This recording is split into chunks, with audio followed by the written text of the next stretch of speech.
Good evening, students. Welcome to our channel Physical Education with Suyesh and Atul sir. Here we are to provide online physical education classes for our students of physical education of AIMS International School, Gonda. In the last video, we discussed that how we come to an result of deciding a winner in league tournament, in which we discussed about various methods, which was general method, British method, and American method. Today we will continue with intramurals, its meaning and significance. In the next video we will discuss about objectives of intramurals. So basically we have decided this topic into 4 videos. In the first video we will go through with intramurals, its meaning and its significance. In the second video we will discuss about its objective. Then we will move on to extramurals and its significance. And the last video of this topic will be extramurals and its objectives. Extramurals and its significance will be the third video, and fourth video will be extramurals and its objectives. Hello, I am Suyesh, with the help of my co-teacher Atul sir, we are able to bring up this video. Okay, so let's begin. So, meaning of intramurals. Meaning of intramurals is: do you have a sports day or a sports week in which only the students of your school take part in? If so, then you are already familiar with intramural competition. The word intramural is derived from Greek intra for within and mural for walls.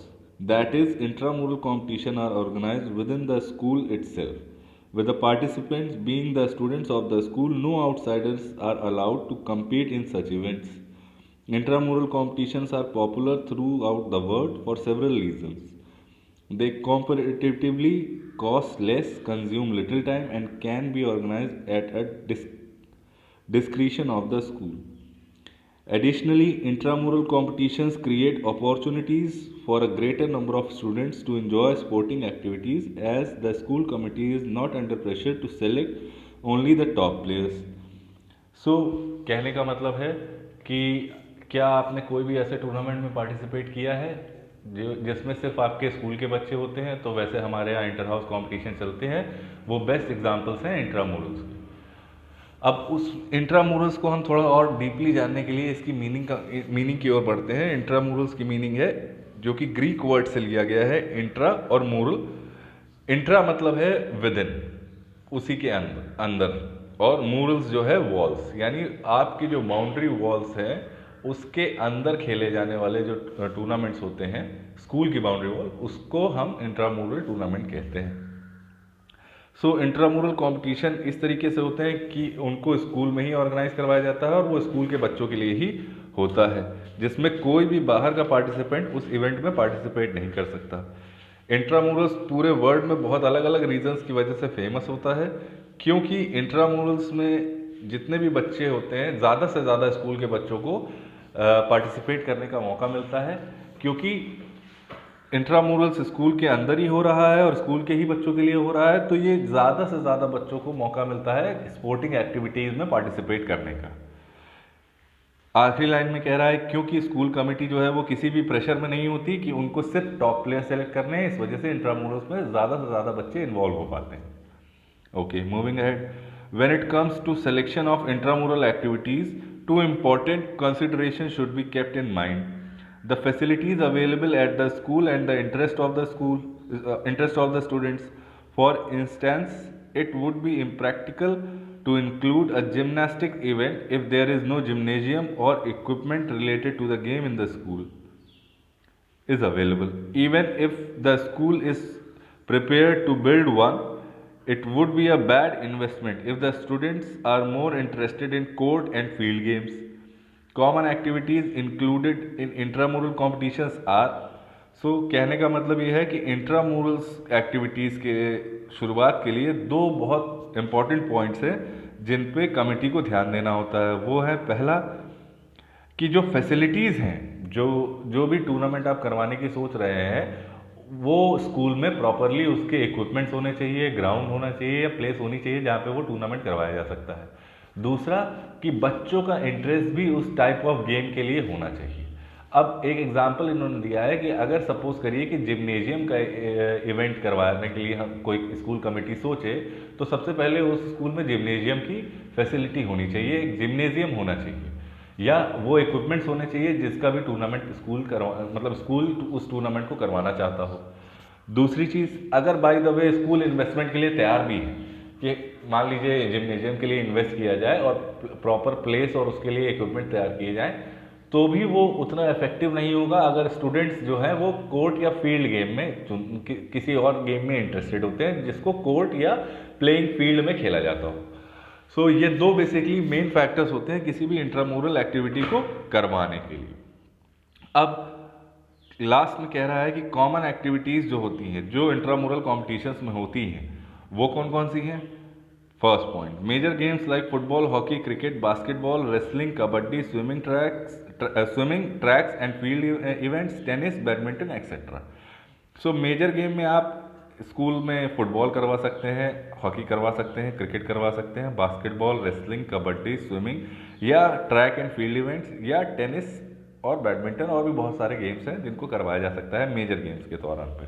सो अब उसके लिए ये सारे grounds available होने चाहिए schools पे, तभी हम ये सारी एक्टिविटीज़ करवा सकते हैं। माइनर गेम्स के तौर पे हम खो खो ले सकते हैं, सर्कल गेम्स ले सकते हैं, टैग ले सकते हैं, ऑब्स्टिकल रन ले सकते हैं, potato race, sack race, 3 legged runs, judo, karate, taekwondo, boxing और भी बहुत सारे जो माइनर गेम्स होते हैं उनको करवाया जा सकता है। तो मेजर और माइनर गेम्स यानी जिस गेम में आपका इंटरेस्ट होता है सबसे ज़्यादा और जानकारी होती है, स्किल होती है, टेक्निक होती है, उसको आप एज अ मेजर गेम, दो गेम हमेशा आपको सीखने होते हैं, एक जिसको आप मेजर गेम मान सकते हैं जो बड़ा गेम कह सकते हैं। तो मेजर गेम में आपके पास सारे पॉइंट्स लिखे हुए हैं फर्स्ट पॉइंट में, सारे गेम्स लिखे हुए हैं फर्स्ट पॉइंट में। माइनर गेम्स में वो गेम्स होते हैं जिसमें इक्विपमेंट्स का कम इस्तेमाल होता है और एरिया भी थोड़ा कम लिया जाता है। तो उसमें आप kho kho, circle games, tags, obstacle run, potato race, sack race, 3 leg race, judo, karate, taekwondo, boxing और भी छोटे एरिया में खेलने वाले जाने वाले गेम्स को माइनर गेम्स में ले सकते हैं। उसके अलावा marching, dancing, mass PT and rhythmic gymnastic भी आप करवा सकते हैं।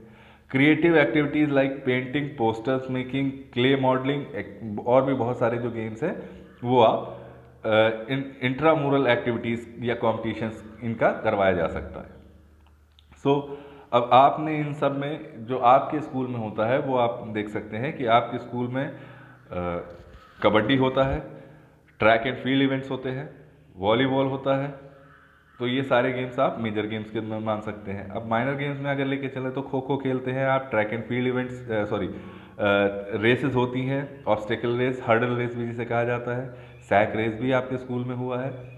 सो ये सारे जो माइनर गेम्स के अंदर आते हैं। मार्चिंग आप अधिकतर इंडिपेंडेंस डे या रिपब्लिक डे में आप देख सकते हैं कि मार्च पास्ट होती है। डांसिंग एक्टिविटीज़ हमारे यहाँ एक्टिव ऑलरेडी हैं। पीटी का जो प्रोग्राम है वो भी कोशिश करवाई जाती है कि आपको करवाया जाए। और रिदमिक जिम्नास्टिक यानी जिम्नास्टिक जो कि रिदम पे किया जाता है वो एक्टिविटीज़ भी आप इंट्रामुरल्स में करवा सकते हैं। इसके अलावा पेंटिंग्स हो गई, पोस्टर मेकिंग हो गया, क्ले मॉडलिंग हो गई या और भी इसी तरीके की जो क्रिएटिव एक्सरसाइजेस हैं उसको भी इंट्रामुरल्स कॉम्पिटिशन्स के अंडर में काउंट किया जाता है। अच्छा, सो ऑब्जेक्टिव जानने से पहले हम मूव करेंगे सिग्निफिकेंस ऑफ इंट्रामुरल्स, क्योंकि ऑब्जेक्टिव एक लंबा टॉपिक है तो इसे हम नेक्स्ट वीडियो में आपके पास लेके आएंगे। सो सिग्निफिकेंस क्या है इनका। अब intramurals help mold the physical, mental, emotional, moral and social development of the students. तो अब intramurals activities physically, mentally, emotionally, morally या सोशली डेवलपमेंट के लिए एक बहुत बड़ा फैक्टर होता है। They channel the energy of the students and provide a healthy outlet. तो अब ये जो एनर्जी होती है जो बच्चों के अंदर जो यूटिलाइज नहीं हो पाती उसको प्रॉपर वे में चैनलाइज करना, एक सही डायरेक्शन में मूव ऑन करना, जिसकी वजह से वो अपनी एनर्जी को यूटिलाइज कर पाए प्रॉपरली, वो यानी स्टूडेंट्स, और उन्हें एक हेल्दी आउटलेट यानी हेल्दी इन्वायरमेंट और हेल्दी क्या कह सकते सराउंडिंग्स से उनको घेरना, जिससे वो जो सीखने का जो उनके पास मौका होता है वो ज़्यादा से ज़्यादा उनको दिया जा सके। They make students more agile and fit. अब इससे आप थोड़ा सा फ्लेक्सिबल भी होती है आपकी बॉडी और फिट भी आप महसूस करते हैं, क्योंकि जितनी भी फिजिकल एक्टिविटीज में आप पार्टिसिपेट करेंगे उन सब में आपको ये सारे बेनिफिट्स मिलेंगे।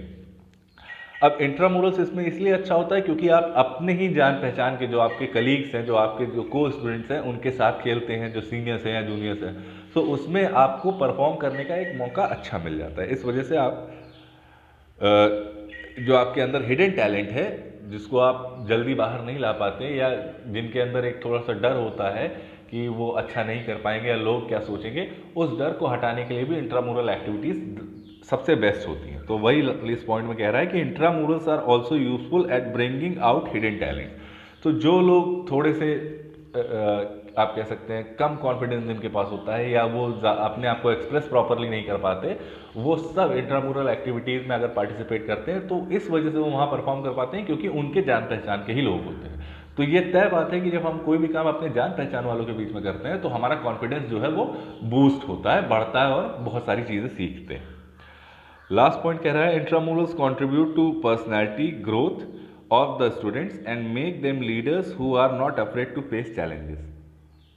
कह रहा है कि इंट्रामुरल्स जो है वो growth of the students, personality growth of the student, personality को बहुत अच्छा बनाती है स्टूडेंट्स के लिए, प्लस उनको लीडर बनाती है जिससे वो चैलेंजेस को फेस करने से डरे ना। उनको डिसीजन लेना होता है, क्योंकि भाई गेम प्ले में अगर आप बात करें तो गेम प्ले में आपको डिसीजंस खुद लेने होते हैं और क्विकली लेने होते हैं, बहुत तेज लेने होते हैं। क्योंकि अगर आपने डिसीजन लेने में ज़रा सी भी देरी की तो शायद सामने वाली टीम जो है वो उस बात का फ़ायदा उठा के एक अच्छी खासी लीड बना ले। सो इस वजह से ये लीडरशिप क्वालिटी भी डेवलप करता है। सो नेक्स्ट वीडियो में हम जानेंगे ऑब्जेक्टिव्स ऑफ इंट्रामुरल्स, जो कि हमारा पार्ट बी होगा इस टॉपिक का।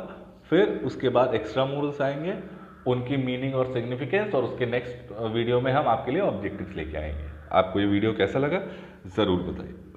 Thank you. If you have any queries, please mention below in the comment section. And do not forget to share, like, follow and subscribe.